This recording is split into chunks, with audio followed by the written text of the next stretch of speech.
आप देख रहे हैं न्यूज 100 इंडिया। आवारा पशु बन रहे हैं मौत का कारण, हो रही हैं महीने में 2 से 3 मौतें।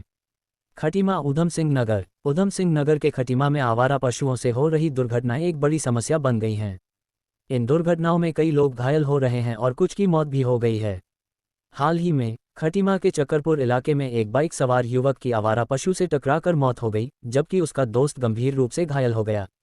समाज सेवी तथा भूतपूर्व सैनिक विनोद जोशी ने बताया कि प्रशासन को आवारा पशुओं को पकड़कर आश्रय स्थलों में रखने के लिए कदम उठाने चाहिए।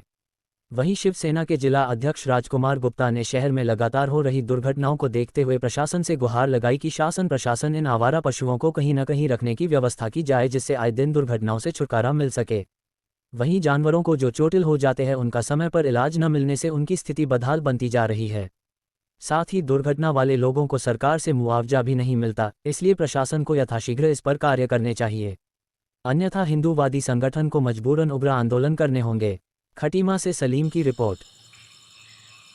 देखिए, जिस हिसाब से सरकार में गौ रक्षा की बात करी जाती है, गौ माता की बात करी जाती है, वो सिर्फ किताबी बातें हैं, धरातल में कहीं नहीं दिखाई देती। और उसके कारण आज सड़क पर कई हादसे हो रहे हैं, जिससे कई लोगों की मृत्यु हो गई है और लगभग महीने में एक आध एक्सीडेंट ऐसा जरूर देखने को मिलता है और कई जगह पे जानवर घायल मिलते हैं। गौशाला का निर्माण पहले दिया में हुआ था, वो गौशाला बह गई, तब भी हमने कहा था कि वो गौशाला ठीक जगह पर नहीं है, प्रतिवर्ष बाढ़ आती है और वो गौशाला को बह जाने की आशंका रहेगी और वो बह गई। और आज हम लोग तेज़ी से 7.5 एकड़ में हल्दी पे गौशाला बना रहे हैं और मुझे लगता है कि आने वाले 1-2 महीने में वो 7.5 एकड़ पर वो गौशाला बनकर तैयार हो जाएगी, जिसकी कैपेसिटी लगभग 1,500 से 2,000 जानवरों की होगी। और उसके बाद जो है कि मुझे लगता है कि इन सब चीज़ों से निजात मिल पाएगा, लेकिन व्यवस्थाएं ऐसी होनी चाहिए जिससे कि इंसान और जानवर दोनों सुखी रहे, दोनों घायल ना हो, दोनों की मौत ना हो। देखिए, सरकार को जो भी सरकार की कमी के कारण जो भी एक्सीडेंट होते, जो मौत होते हैं, मुआवजा मिलना चाहिए। अगर जानवर के कारण कोई एक्सीडेंट हो रहा है और जानवर इसलिए बाहर घूम रहे हैं, हमारा कि गौशाला नहीं बन पा रही, तो सरकार को उनके परिवार को राहत राशि देनी चाहिए, उनकी जो है व्यवस्था करनी चाहिए। कि हर महीने 4 या 5 मौतें हो रही हैं और इनके साथ साथ जानवरों को भी चोट लग रही हैं। मैं तो प्रशासन से चाहता हूँ कहीं जंगल में या निगम में तार वाटी कर दी जाए और इनको वहाँ पे जमा कर दिया जाए, जब तक इनकी गौशाला नहीं होती है। और इन जानवरों से एक्सीडेंट होने से किसी घर के बाप ख़त्म होता है, बहन ख़त्म हो रही है, माँ ख़त्म हो रही है, किसी के भैया ख़त्म हो रहे हैं, तो आए दिन ये जानवरों के उससे इनको हर्जाना भी नहीं मिल रहा है। और मैं ये सोचता हूँ जब तक इनको जानवरों को कहीं ना कहीं इनको ठिकाने कराया जाए।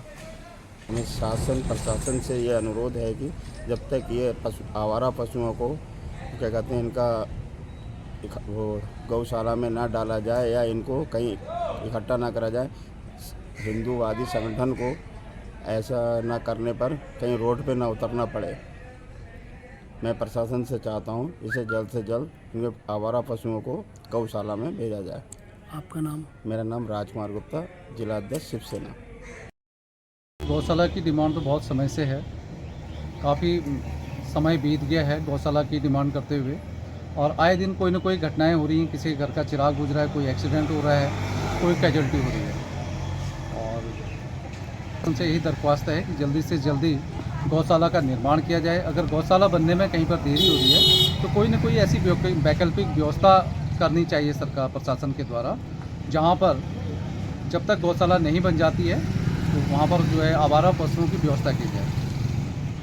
बिल्कुल सही कह रहे हैं आप, उनके लिए मुआवजे की व्यवस्था भी होनी चाहिए, क्योंकि आप देखते हैं शाम होते ही सारे आवारा पशु जो है सड़कों पर बैठ जाते हैं। एक तो सड़कों पर गड्ढे हैं, ऊपर से आवारा पशु बैठे हुए हैं, जिस वजह से रोड पर निकलना भी मुश्किल है, और रात के समय तो एक्सीडेंट की संभावनाएं दुगनी हो जाती हैं। इसलिए जो है आप सही कह रहे हैं, उनको मुआवजा भी मिलना चाहिए और गायों की व्यवस्था, ये आवारा पशुओं की व्यवस्था भी होनी चाहिए।